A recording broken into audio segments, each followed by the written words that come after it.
Good morning. Welcome to our August 4th City Council workshop. We do a general workshop at the first Tuesday of the month to talk about things. We've got a fairly short agenda, but a lot of larger subjects today. But let's start off with something happy and fun. We've got a Pinnacle Bank check presentation to support the Vietnam Memorial at Warburg Park. Is Tommy Chapin here today? Oh, yeah. Yay. Hey, Tommy, how are you? So how do we want to do this? Meredith is on her way down. Okay. And Aaron McKnight.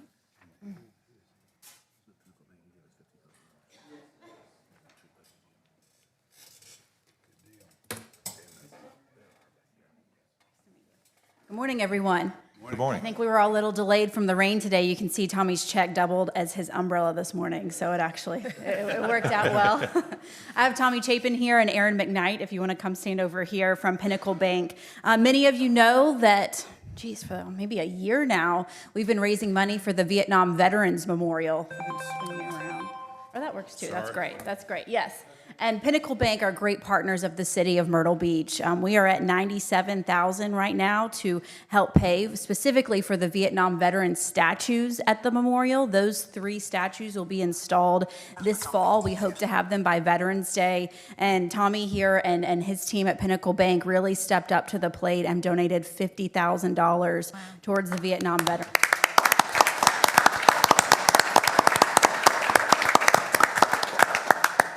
So they're here today because we wanted to thank them. Tommy, would you spin you that like around to- so we can Yes, see there it you too? Hey, Aaron, good to see you. Haven't seen you in forever. Would you like to say a few words? Now, is the 50,000 in addition to the 97, or is the 97 including the 50,000? It is included in the 50,000, yes. And we have lots of nonprofits and things, especially those who are part of our Military Appreciation Committee, step up as well to donate here and there. But this is a huge help to help us pay for those statues that are going in. And it really became a community initiative where people just wanted to be involved in this memorial because, of course, the Vietnam War touches many of us in one way or another. So, Tommy, would you like to say a few words, or Aaron?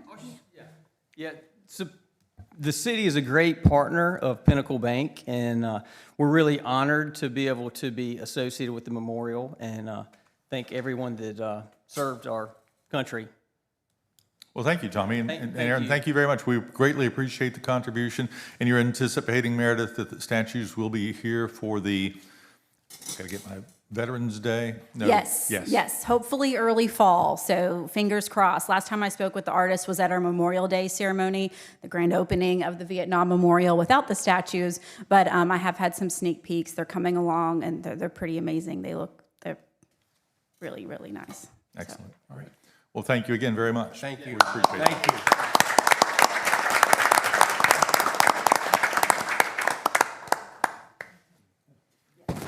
And well, can we get a picture together with the check? Yes, that would be great.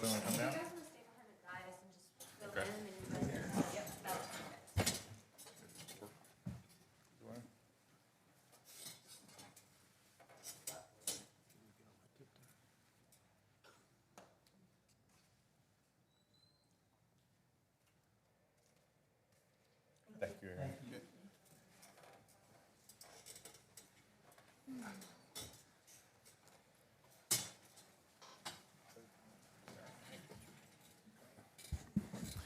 Thank you again to Pinnacle Bank. Tommy and Aaron, good to see you this morning.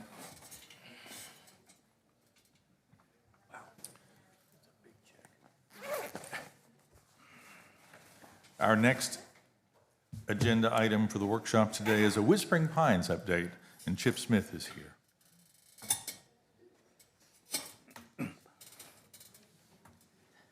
Thank you, Mayor. Thank you, Council, for allowing me to be here. As I do each year, I just do a brief presentation on Whispering Pines and what the year's been like and where we're headed with it. Just a brief recap. We went into a project last year, starting around Memorial Day, to renovate the golf course after 60-plus years of operation and greens being renovated once in that history. We decided to take on a project with your approval, to renovate the greens, put in a new pump house and pumps to replace the old equipment that was there, as well as all new irrigation heads. And as we moved into the project and called in quite a few favors from different vendors, we were able to stretch that dollars for that project out into quite a few other things. And if you go to the next slide. You have a clicker up there. Oh, sorry.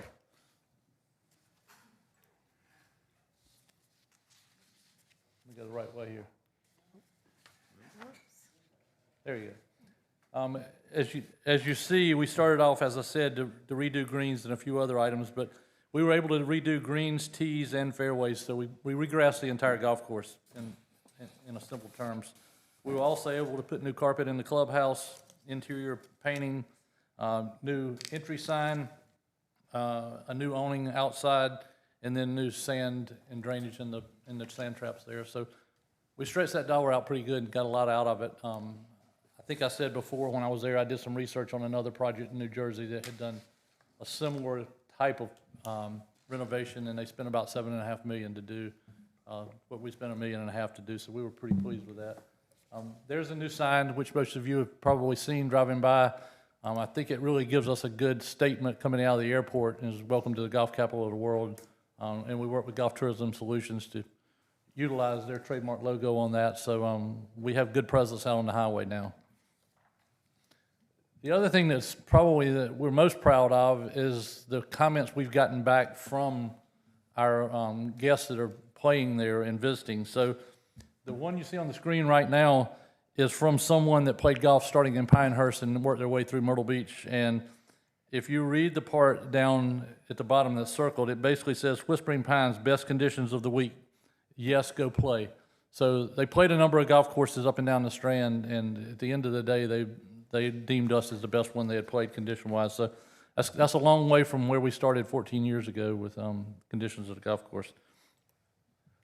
The next one is from a golf writer out of Canada who came down, visited a lot of golf courses in Myrtle Beach, and again, wrote up a little article on Whispering Pines. And, you know, what I've pulled out of that is this course should definitely be on your list of want to know on your next golf trip.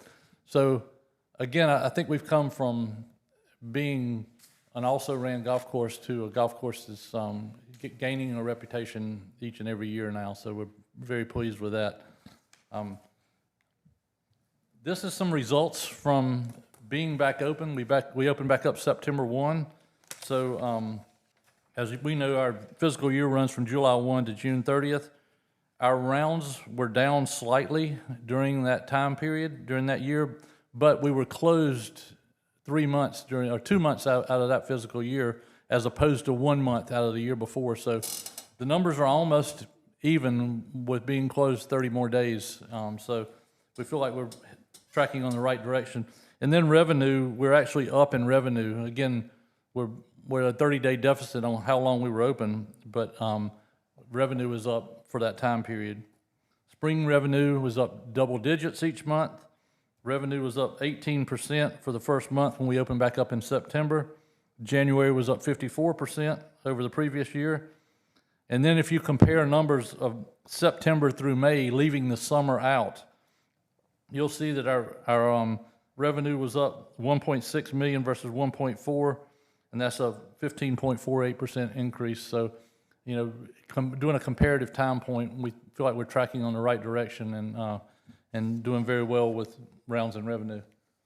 We continue to have north of 70% of our rounds with local play.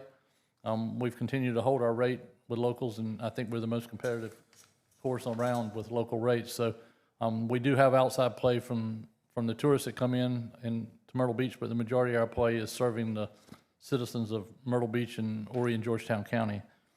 And then finally, what I'll say is future improvements that we're looking at includes doing some improvements to the practice facility and possibly putting an indoor simulator in and putting area in an area in the clubhouse that's really underutilized at this point. And if we move forward on those projects, that will be at expense of my company, Atlantic Golf Management, not something I'll come back to City Council for. So if that's all I have, if anybody has any questions or comments, I'll be glad to try to take them. Council, I've got a few things to ask, but y'all want to start? Chip, I'd just like to say thank you for what you've done for our golf course here in Myrtle Beach since the time you've been managing that course. Thank you. It's been a great relationship with all you guys. And Chip, if I may, we were in danger of closing this golf course, Mr. Chestnut, if you remember back to 09, 08, and some of us went to the mat to try to keep things going. But at the time, we were experiencing roughly a $250,000 net operating loss. So that was with probably 35,000 rounds played. So thank you for pumping things up. And also what escapes here often is this isn't just a Myrtle Beach effort. You know, you see a lot of county folks out there playing. It's expensive to play at some of these golf courses, and you kept it reasonable, and it's a really nice municipal course. And I think we're all proud of what you've done. And again, you obviously know what you're doing. So let's keep that partnership going. Thank you. I will say that, you know, we hear day after day, this is the best condition it's ever been in. So we're pleased with that. Chip, what do you have planned for the 100th anniversary of golf, which will be this coming year? So we're leaving that up to Golf Tourism Solutions a little more than us. They're doing it as a community. I think they came in and did a presentation to you guys a month or so ago, and They did. I think coming back with more concrete plans coming up is my understanding. But we'll participate in whatever efforts they endure as a community. So we'll definitely be part of it. Well, I want to be sure that we are doing that because this is what you have done is fantastic. This is a tremendous golf course. And when you look at 45,000 rounds a year, that's a lot of use on that course. And to be able to keep it in good condition says a lot about your company and your management for us. Well, that's 45,000 rounds with a few months closed. We'll push 55 to 60,000 rounds in this fiscal year. So. Wow. I remember 14 years ago when we were in the other meeting room over there at City Hall talking about this. And you're on a 5-year lease with the I'm city? on a 10. I was 5 to begin and rolled into 10 more. So we have a few more. I want to say maybe 3 left on our lease. Okay. And we casually talked about, is 10 long enough to do those things that need to be done at Whispering Pines? We haven't talked about it here. I don't know whether you want to raise that subject now or not. I'd like to come back with a concrete plan on the future moving forward, because I would like to talk about an extension beyond this. There's a lot of moving parts out in the market right now, you know, that involves Whispering Pines and the whole market. So, but yeah, I'm interested in the future of Whispering Pines. Great. And I hear people who are flying in or out of the airport make Whispering Pines their first or last stop. Is that correct? That is, I may have told you and Dr. Render, there are days where I go in and I go sit in the restaurant to do work because I can't get in my office. It's full of luggage. Because people get off the plane and they can't check in their hotel till 3 o'clock and it's 8:30 in the morning, so we store their luggage for them. They go play, and then by the time they finish, it's time to check in. So, yeah, there's days it's just impossible to get in there. So it's good to be near the airport. Super. Well, thank you, Chip. The course looks great. I'm not a golfer, so I can't attest to any of that, but congratulations. Anybody else on council? Congratulations, Chip. Thank you, Thank Chip. you. Good And job. we look forward to having you come back. Just have a good day. Okay, Thanks you too. again for the partnership. Yep. Up next, golf cart parking, which has been a hot subject this hot summer. So Brian Schmidt with me. Good morning. He's done a lot of the background work on this, and as well as Steve Robertson, the contractor with our parking, to help put this presentation together. I think really to start, I think we heard council pretty loud and clear that y'all wanted this problem fixed. You wanted to maximize the parking at the beach accesses, and we have done that. And so I'm going to try to keep it brief. I can give you as much detail as you want, but really where we're at and where I think we can go pretty quickly. This chart that's up here, Brian put this together, and it's got all the beach accesses and the parking that is at each of the accesses right now, as it pertains particularly to golf carts. Or to parking places. Currently, there are 198 to 228 parking places at the beach accesses right now. And so that was after we started enforcing the ordinance, and so that's what it went down to. And if we implement all the changes that we're proposing, we'll get up to close to 522. And so it's a pretty significant increase. Wow. It over doubles where we're at right now. And really at high level, as you can see, and it's color coded there, the ones that are darker, like 51st, we can get 30 golf carts in there, 65th, 30, 66, 35, 82nd, 35. And so those are some of the big ones. Some of them, we just can't put any there, either because of the slope, landscaping that's going to be, too much to move. One of the other challenges that we really wanted to address was people not driving over the sidewalk to get to the beach access, to get to the parking. And so obviously that's a safety issue. And so how could we provide the parking without folks driving over the sidewalk? And so we believe we can do this relatively inexpensively with the help of Public Works and a little bit from PRST to get it done. Our proposal is to take 8 parking spaces collectively from all of the beach accesses, and I'll show you an example of one of the beach accesses here in a minute, which will allow golf carts to get into those areas to park. And so we thought, total with all those beach accesses, that's really not a big ask, 8 parking places. And so right now, there's 670 public metered parking places between 34th North and 82nd North. There are almost 3,000 golf cart decals, which is a lot of golf carts up there, or throughout the city. Again, removing the 8 parking places, you can see the revenue loss. We believe the trade-off is worth it to be able to add these spots. And then once we take these golf carts out of the parking spaces that they're in now, it potentially can free up cars to be able to park there and potentially some additional revenue to offset any of the potential loss. Really, the big thing on this is moving a little bit of landscaping, some of the bollards, some of the trash cans, and some of the signage, and I'll show you a picture of that here in just a moment. And then it would require coming back with a minor ordinance change. Amy Newshafer and I've talked about this a little bit. We think, in legal terms, a pretty easy change to the ordinance would allow us to allow the golf carts to park in these grassy areas. And let me show you 66 for an example, and this is one of the ones that I would say probably has the most work, and it's really not all that much work, but as you can see at the top picture, looking at the beach access there from the parking lot, the trash can that's there on the left will have to be moved to allow an entrance there into that grassy area so that the golf carts can park.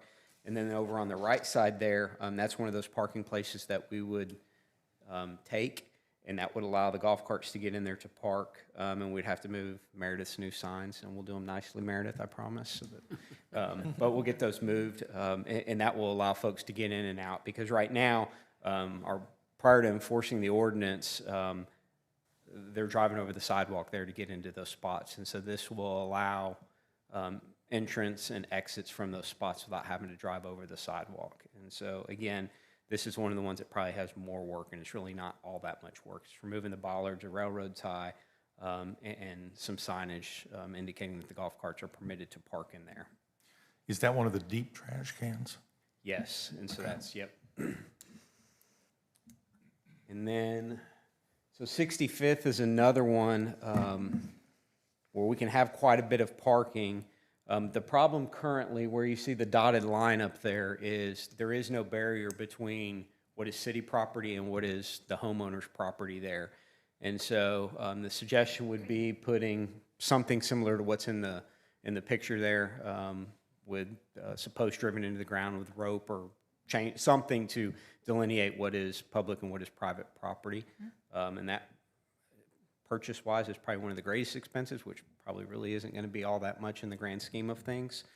At 65th, and so again, just to put this back up here, we can talk about any of the beach accesses you want. I wanted to keep it high level. Again, we heard you loud and clear on what you all want, and so I think us doubling the spaces And we could get moving on this pretty quickly and come back to you with an ordinance change. But if anybody wants to talk about any of the particulars on why or why not at a beach access, myself or Brian or Steve, one of us could do it. I know up in the 80s, just real quickly, we just put some curbing in up there, and so that required tearing out some of the curbing, which is not really my favorite thing to do. But you know, there's some things that we could do, but I think this will accomplish what council has asked. Well, when I saw these numbers, when we got our packet, I was really pleased and surprised, really, of how many spaces we could create. And this really, I mean, the bulk of the folks bringing their golf carts to the beach are our residents. So this makes our accesses much more resident-friendly, which is something that we needed to do. Right. So, good job. I've said all along that the golf cart parking in those areas up there, parking on the grass, has worked better than 10 years or longer. And to try to take away that from the folks who use those areas to park golf carts just didn't make a whole lot of walking around sense to me. And I believed all along that the thing that could be done, we could continue to park there, and all we had to do was just make a couple simple, well, maybe not so much simple changes, but make changes that would allow golf cart parking to continue there. And I'm glad to see this because I understand that people have private property there, and there's things done or going to be done to change that, so the golf cart won't encroach on their private property, and I understand that completely. But to try to take away all that just because of that, just again, I didn't think that was the way to be headed either. So I'm really, really happy to see that we're going to continue to allow our folks to park on the grass out there. And the other side of that is, if we were to stop parking on the grass, then they would have to park in the parking spaces, and then that just takes up a lot of parking spaces that vehicles could park there. So at the end of the day, this is a great decision to continue to allow the folks to park on the grass. Thank you. I appreciate all the hard work you've put into this because it has been a need, and it's been a need for a while. So, and I'm pleasantly surprised the amount that you were able to get. So I know that this is going to, our community, our residents and stuff are really going to be happy about this. Thank you. You're welcome. Good job. Thanks, Matt. You're welcome. Josh, again, I think we all appreciate the thoughtful effort you gentlemen and ladies put in on this, but a larger question with the increase in volume that we've seen with golf carts and what do they call them, low-speed vehicles. Have we had any increase in accidents with regard, and if so, what can we do to help ameliorate that? Because I have not seen or read about, you know, you hear about horrible things, one in North Myrtle Beach and one here and there. Have we been okay, I get it, knock on wood. But just, if you would, just be mindful of age limits for folks driving and that kind of thing, the basics that we can employ to help keep our community and the drivers and the riders safe. That's my primary concern. Happy for the golf cart spaces, but, you know, got to look at the big picture too. Yes, we do. And we have not had a great deal of problem is what I'm hearing. Correct. Great. Thank you. And just for the golf cart, just in talking to Steve and talking to Brian, most of the time the beach accesses, there's a few days a year where they are completely full, even with the golf carts. And what we have found is people are very territorial. They like to go to a specific beach end. And so hopefully this will be able to accomplish a lot of that and kind of get back to the way that things were. So, Thank you. you're welcome. Great job. A couple of quick questions, and I'll start with the hard one. This is what we consider the residential area, even though there's commercial mixed in, and the other part of town is not all commercial by the end of the day. Did we look at the rest of the city and the street ends there? The issue arose because we weren't enforcing the rules here, but we do enforce it in other places, so we need to be fair across the city. So I'm glad this is a legal solution to the problem. Did we look at my question was, did we look at the rest of the street ends? Yes, we have. Oh. Yes, we have, and Steve will sort of explain the different profile of paved versus grass. Yeah. Yeah, when we looked, Steve Robertson, sorry, I manage the parking here. When we looked at the whole city, when we started doing this and we had to start enforcing on the north end, we did look at the south end. There's not near as many golf cart spaces available on the south end, only on emergency beach access is most of them, and we cured that 2 years ago. Yeah. So that's the first one. And that was my point. We don't allow it. Yes, on the we don't south end. allow it, yeah. We have wrote almost the same amount of tickets. We've wrote probably more tickets on the south end than we did on the north end because we were dealing with the residents and we wrote warnings up there to try to appease everybody. So, and then in terms of signage, what do you anticipate saying that golf carts need to be neat, and how do you anticipate doing that? Part of it's going to be a public information campaign from Meredith's folks. I'll just say if we stay out of the way, it seems to police itself. It really hasn't been an issue up there when they were parking in the grass. They seem to Self-police? self-police themselves and not block each other in and not park sideways and everything else. They seem to, for the most part, it takes care of itself. And so really trying to limit the signage since we just really cleaned it up there and really, golf cart parking permitted in this area or something along those lines, indicating where, folks can go in and out of, but we want to try to keep the signage as clean as we can. Golf cart only parking? Yes. Anybody else? Mark, where I work, we have a beachfront parking lot, and better than 2/3 of that parking lot is for golf carts. And we don't have spaces marked off for golf carts. And we have vehicle parking. We don't have spaces marked off for vehicles. But what I've seen for the last, as long as I've worked there, that people understand people need to park, especially with golf carts, and they do really well about parking up close to each other and not, taking up an extra space somebody can get. And I think that's what's been taking place up there all along. So I think it'll work. I believe, too, it'll work itself out. And the big question, how quickly can we make that happen? We'll get started right away on it now and we will come back with an ordinance change. It should be pretty simple. So next meeting or the one after that, we should be able to get that. It'll be 2 readings and we can get the ball rolling on it. Okay. Thank you. Okay, thanks, guys. Well, it's only 9:27. I set a record. Street lighting Try to be agreements. efficient. It might bog down here. Okay, we may bog down here a little bit. Yeah, this is Doug Holder's group comes up to kind of walk through this presentation.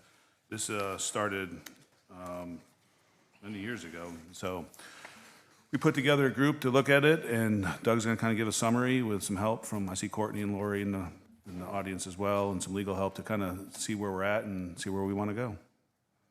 Morning, Mayor, City Council Morning. members, Hey, Doug. Administration.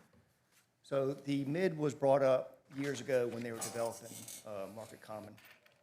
The owners wanted to have a better look upon the area. So they looked at lighting and they wanted to enhance lighting. So the city of Myrtle Beach has a very kind of just plain lighting structure.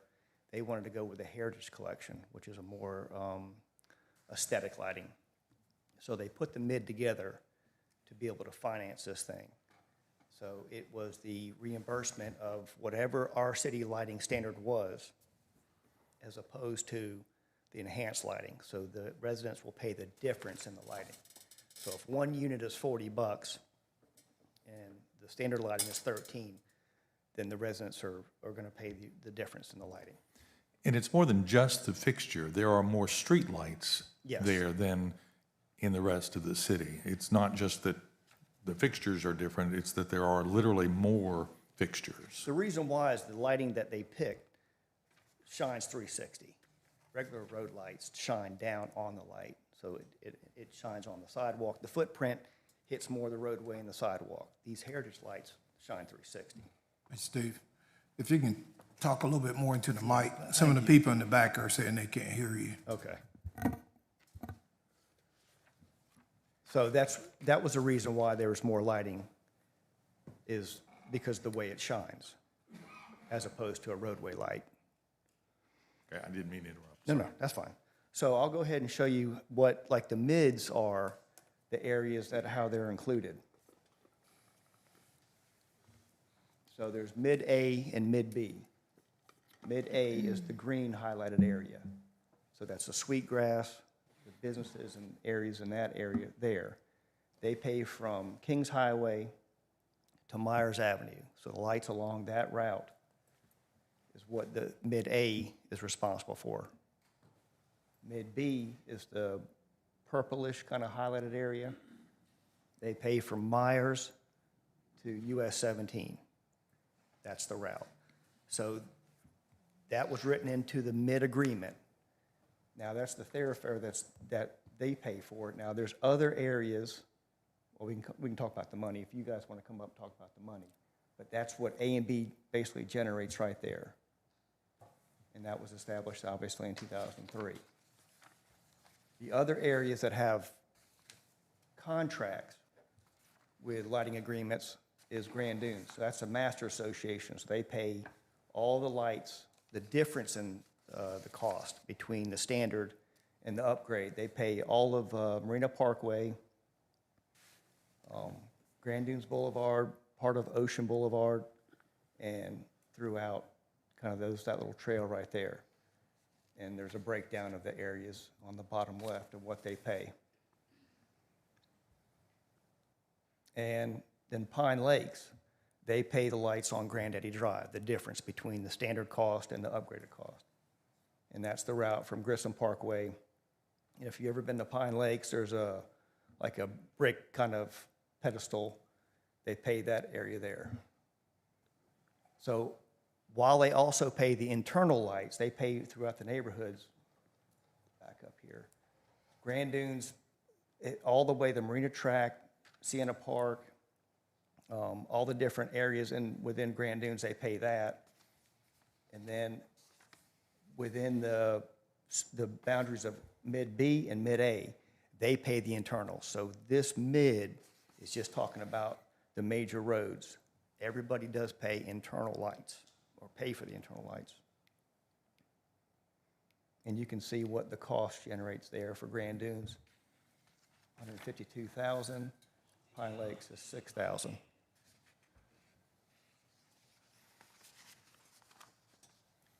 And those are the internal street lights. So everybody, like I said, everybody pays internal along with the major roads. And that's what it generates right there from the revenue. And it's not revenue, it's we pay 100% of the lights. The city gets the bill from Santee Cooper. Then we bill the individual neighborhoods for the difference in lights. So if we were to get rid of this mid and the internals, we would have a deficit of that much right there that we're not having come in from the neighborhoods of the reimbursement. So that's all of it combined, thoroughfares and internal. Yeah, if I can jump in for a second, if I'm right, the Market Common Mids A and B figure there of $123,000 is just for Farrell Parkway, Coventry, and Myers. Right. That's it. And then you go down to Grand Dunes, and the thoroughfares there is $152,000, and then Pine Lakes is $6,000. For just the thoroughfares is $282,000. For just the thoroughfares. If you were to incorporate the thoroughfares and the internal streetlights, you're looking at $534,000. And I understand that. Where in the cost here are the internal streetlights for the Market Common area?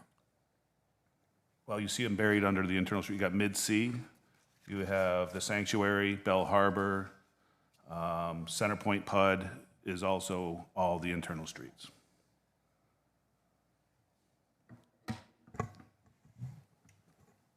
So we're clear again, break out the thoroughfare numbers, the common thoroughfare numbers versus the internals. For what area? For all of them. You can go back to that big chart. Go back to the big chart, Doug, if you can go, or go forward to that one. So for the main thoroughfares, the total cost is $282,000. That is not inclusive of the internal streetlights, that is just the main thoroughfare. Okay, talk slowly, and I can't find that. Is that number up there? Because I can't read it. Yes, sir, it's directly below the first two tables. I apologize. Doug, can I ask you a question real That would quick? be good, thank you. Thank you, ma'am. Under the internal lights, you've got Grand Dunes heel track. What the heck is that? That's south of 62nd. So when 62nd crosses US 17 and goes from US 17 to Marina Parkway, that's the development on, That's kind of the Del Webb area? yes.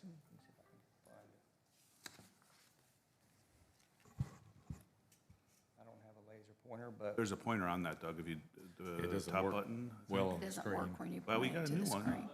There you go. Wow. so here's 62nd from US 17 to Marina Parkway. It's this area right in here. Okay.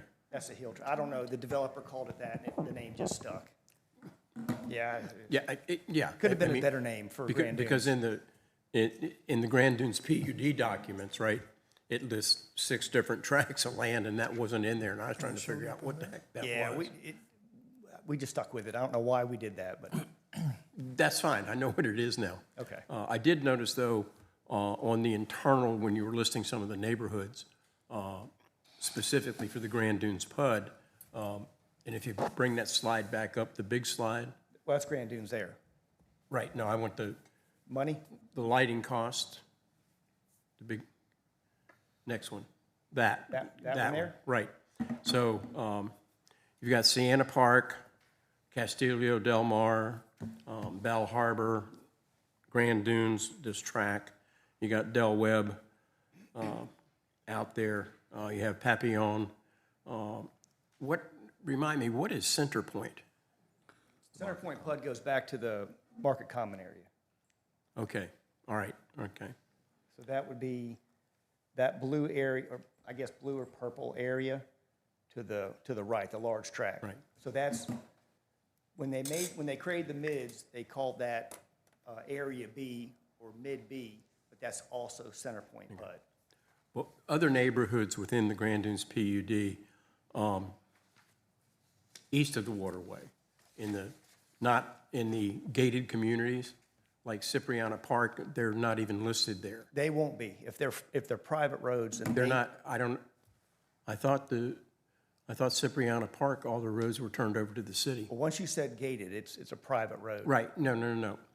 Cipriana Park is not gated, Oh, the front part. Yeah, off of 62nd. no. Cipriana Park that's- is a okay. neighborhood Is that off down- of Grand Dunes Boulevard. I happen to live there. And so, Is that if you down? come back, just keep coming. North of 82nd.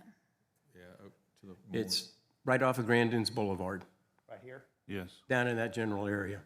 So, I think there's, the Cape is not listed, that type of we thing? haven't taken that road over yet.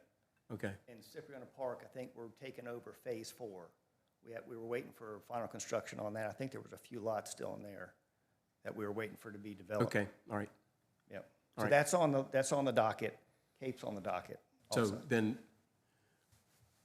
once we take them over, that's another cost Yes, sir. to look at?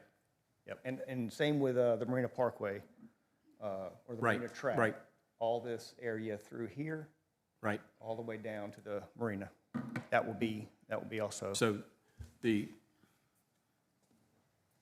potentially a year from now, if everything stayed the way it is, the total cost of about $500,000 would increase to some bigger number. Is that Correct. okay? All right. Thank you. Any questions or anything that you kind of clarification on? I've got a bunch, but go ahead, Phil. Well, just one question, and it relates to Councilman Bill's question. Michelle, a number of 572,000 is somehow stuck in my mind. Is that a projected increase from the 534 in these documents that you had mentioned earlier as a proposed increase from additions?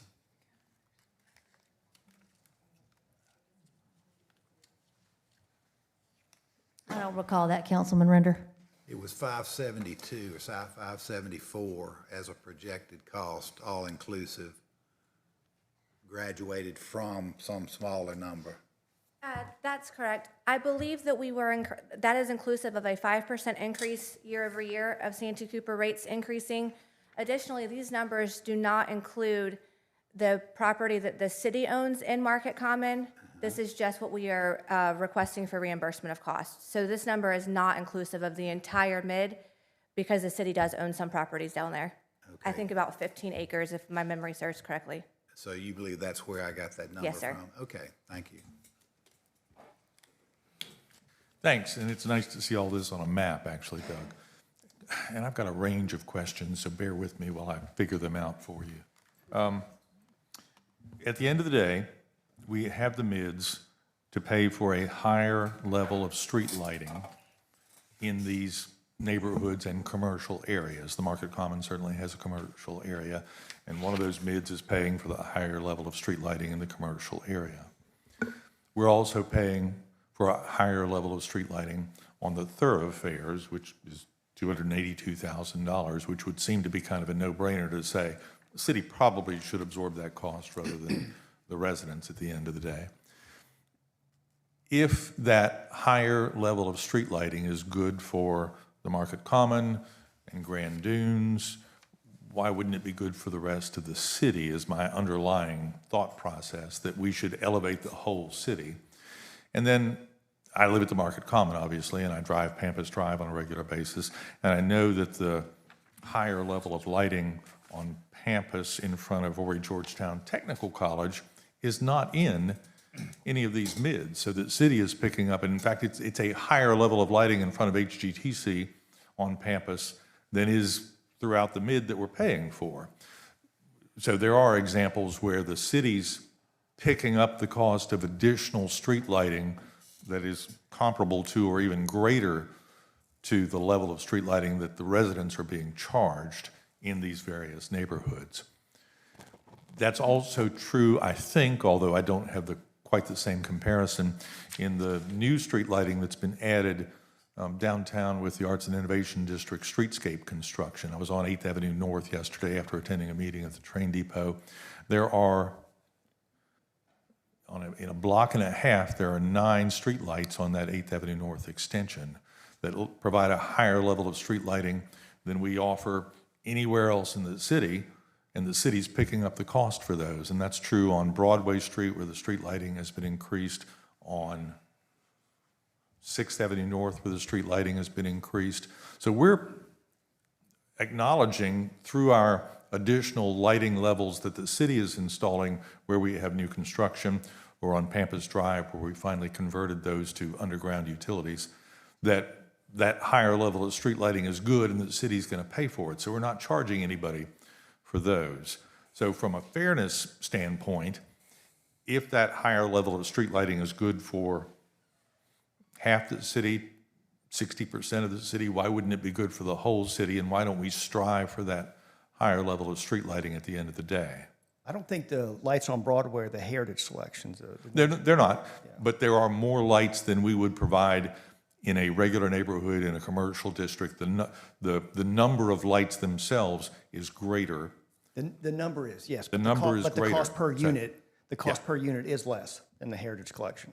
Then I fully understand that, but I would imagine that the higher level of street lighting is a piece of the reason why we've done that. Let me understand. So higher level meaning more lights per, or higher quality, more aesthetic lights? I mean, there's Neither, believe it or there's not. ornamental lights, and then there's placing more lights than. When I say higher level of lighting, I mean higher level of illumination, literally more light in the area. As one of the folks who was here when, soon after Market Common became a place, I will ask you to remember that the developers came to us with Grand Dunes. The developers came to us and requested this higher level of lighting. It wasn't that the city of Myrtle Beach said that these folks deserve a higher level of lighting, True. or that this should be some standard everywhere. At the time, this was requested of us, and that was the concession that the developers made in order for that to be affordable for not only those residents, but the rest of the residents throughout the entire city.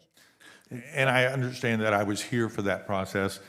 You used the words concession that the developers made. Well, the residents and the businesses, the property owners are actually paying it. The developers aren't paying that. The folks who own the real estate are paying that at the end of the day.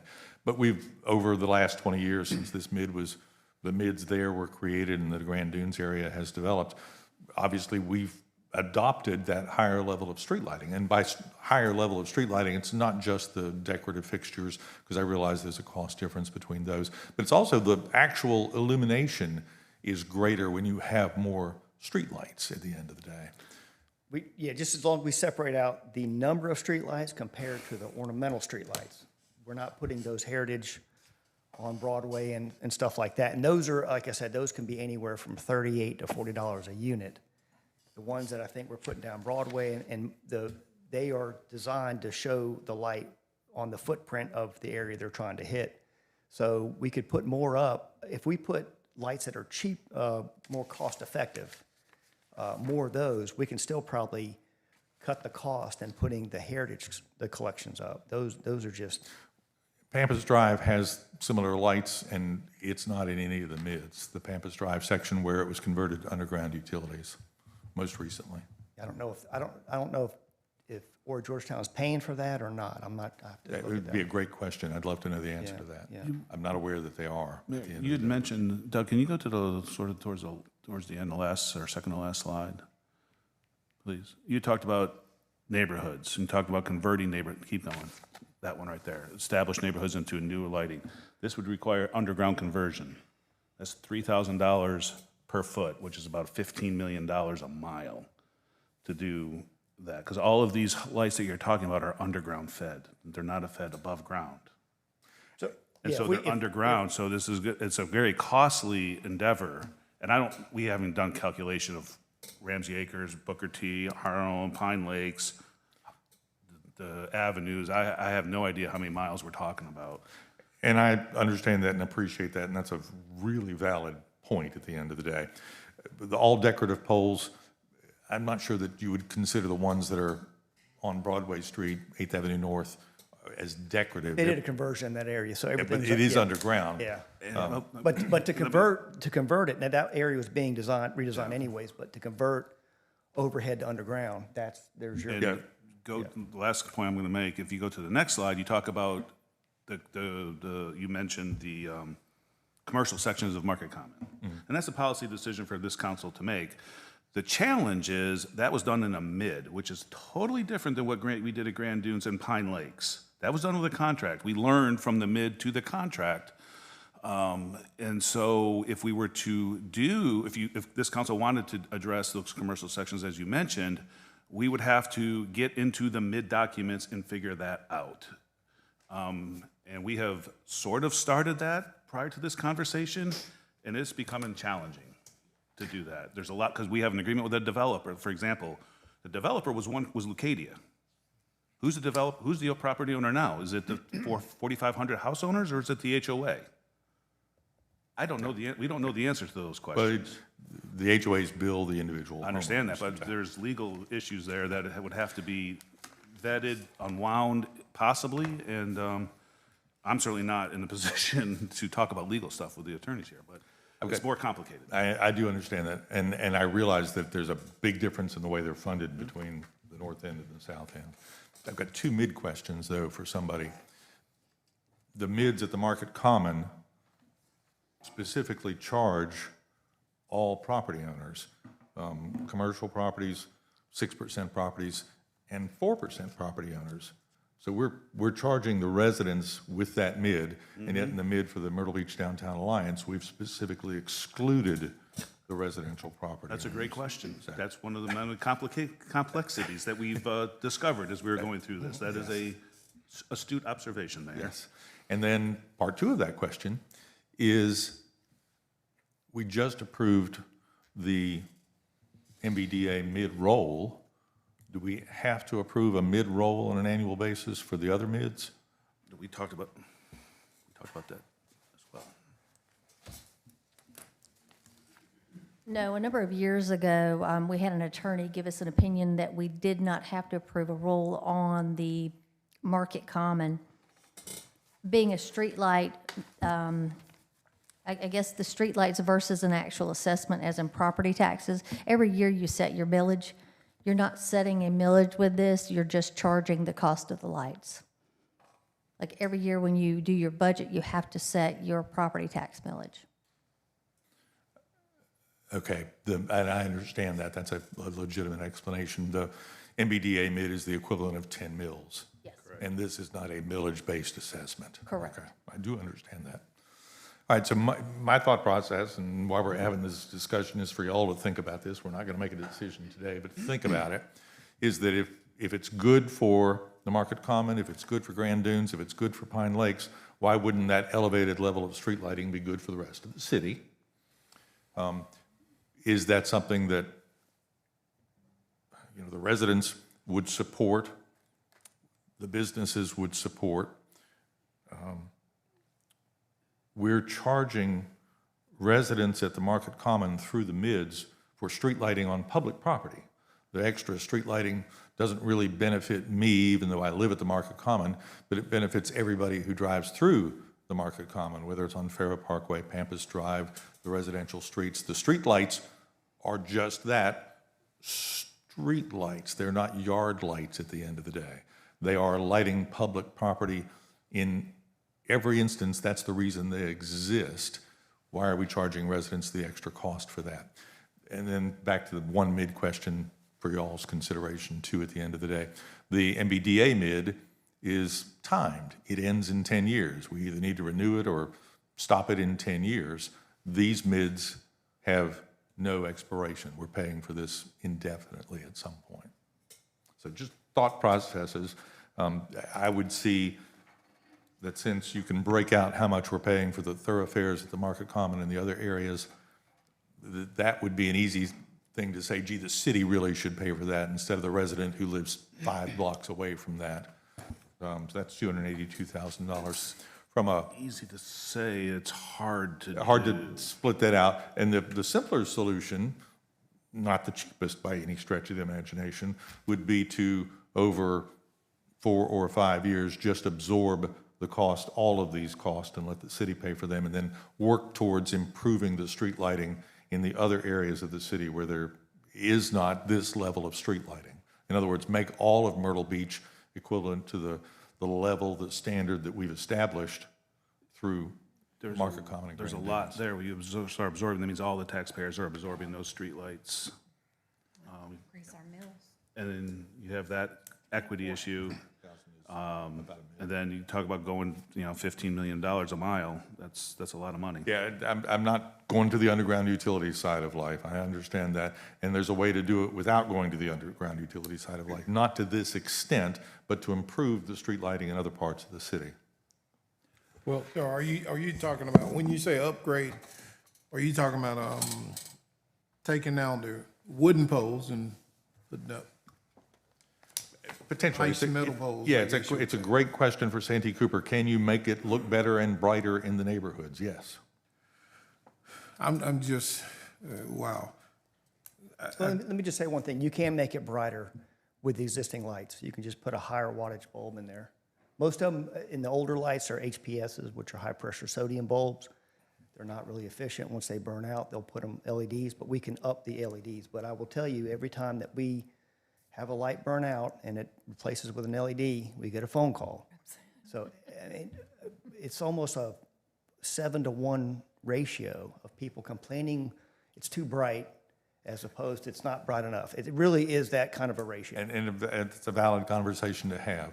But we're charging residents for something that benefits more than just the residents at the end of the day. And the argument can be made that the residents are paying for ornamental lights, and it does benefit them by property values increasing. Because when you ride into a neighborhood that those ornamental lights are there, it does give it a certain aesthetic view.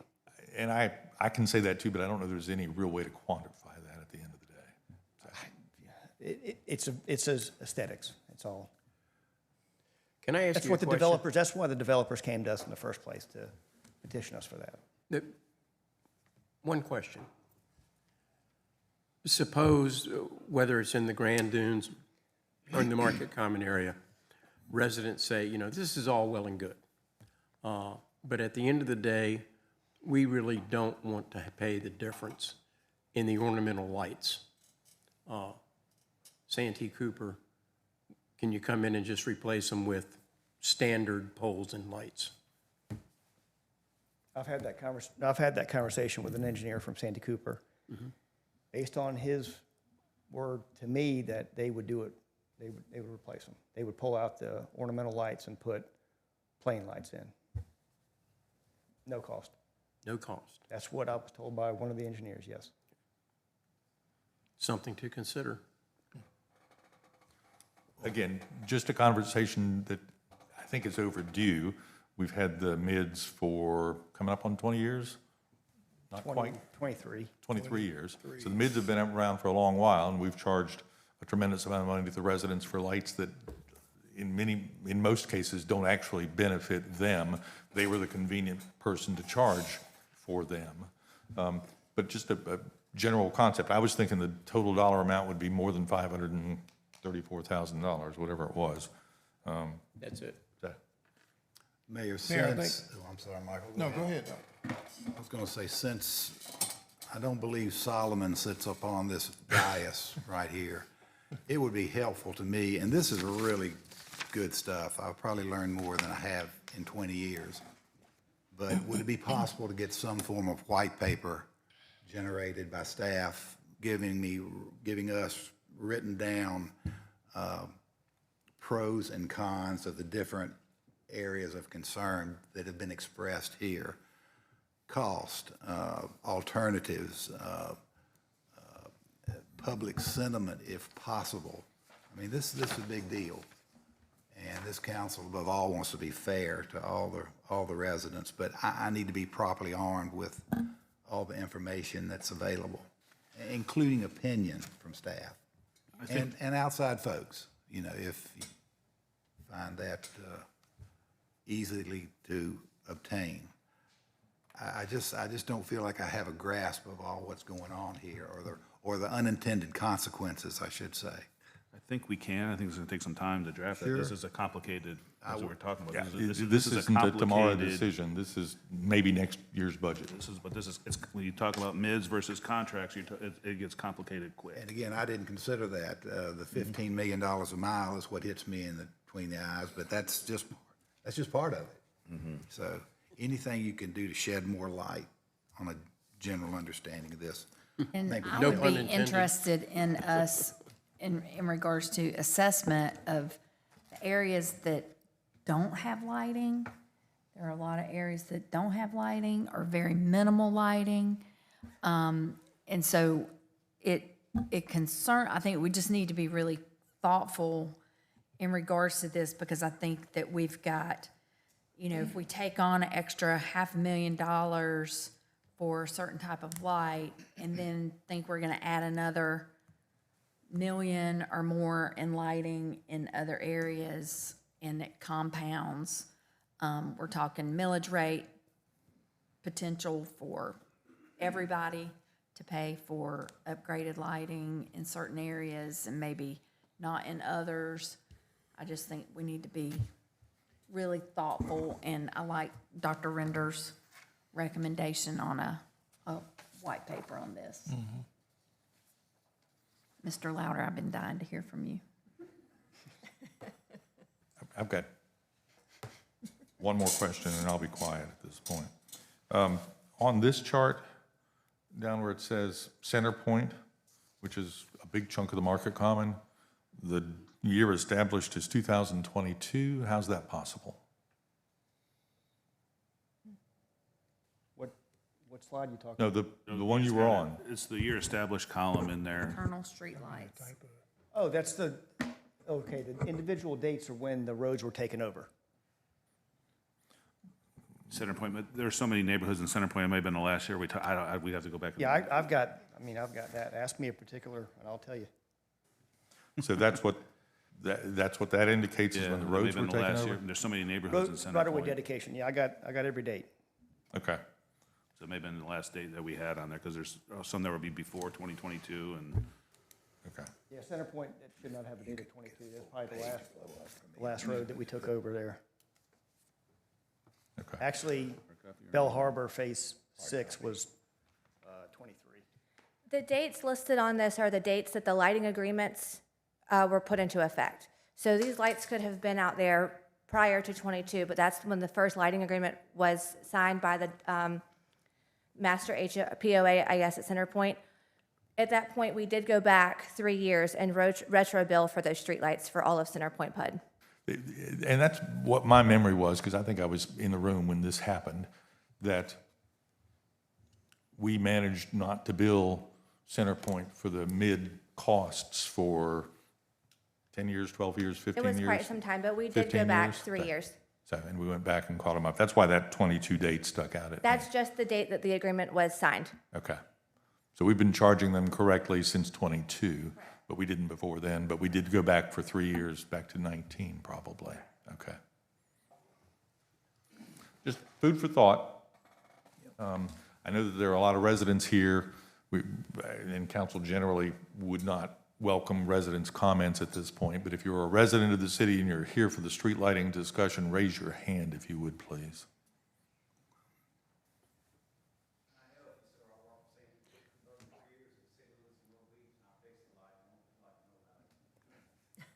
Thank you.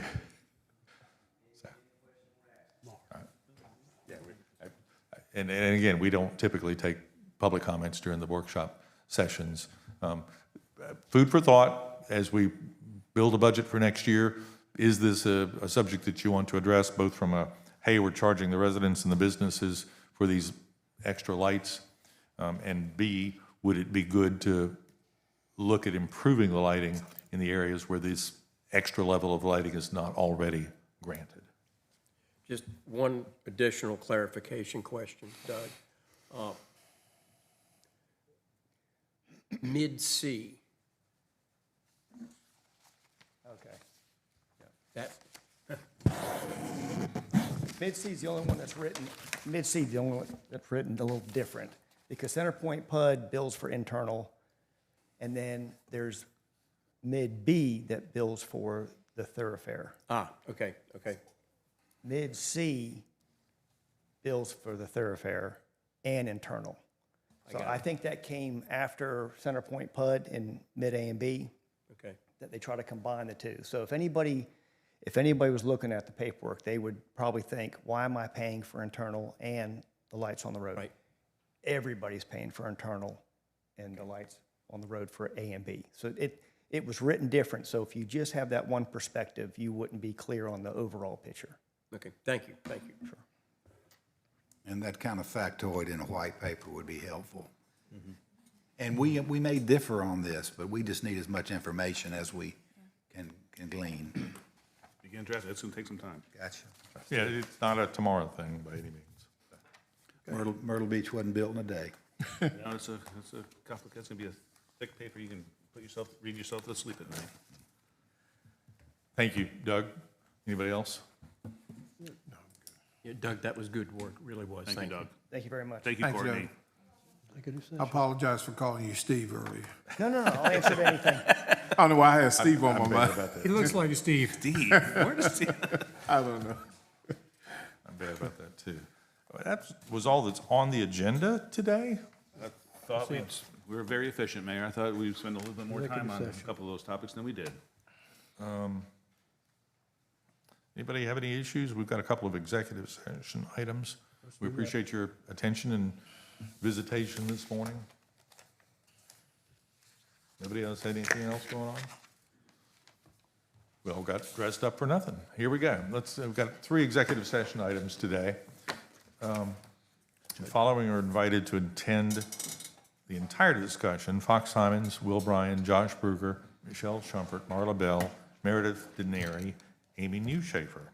Motion to go into executive session to discuss employment of candidate for open police chief and assistant city manager positions.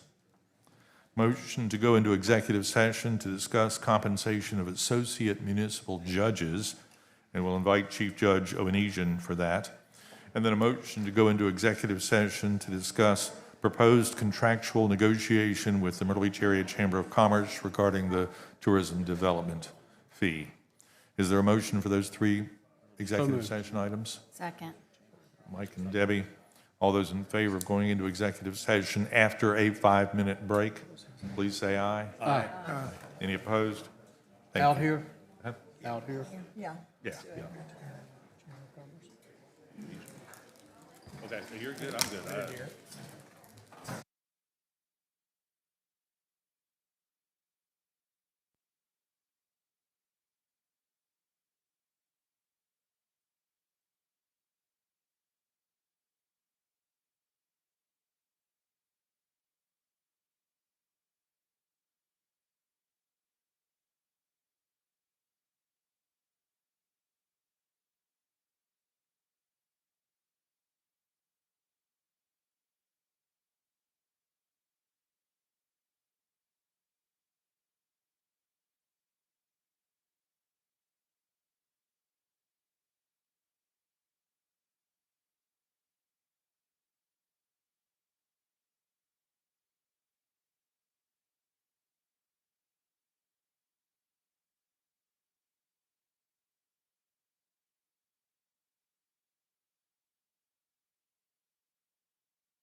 met in executive session to discuss, whoops, where'd everybody go?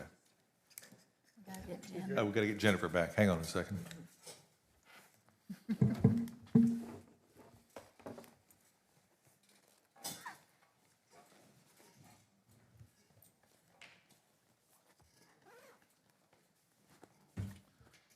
Good morning. We met in executive session to discuss the three items as described.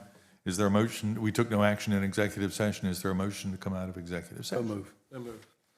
Mike and Bill. All those in favor of leaving executive session, please say aye. Aye. Any Motion to opposed? adjourn. And a motion to Second. adjourn. Second. All those in favor of adjourning, please say aye. Aye. That's all right. It won't hurt anything. There's no distinction in the FOIA for a workshop. I don't think so.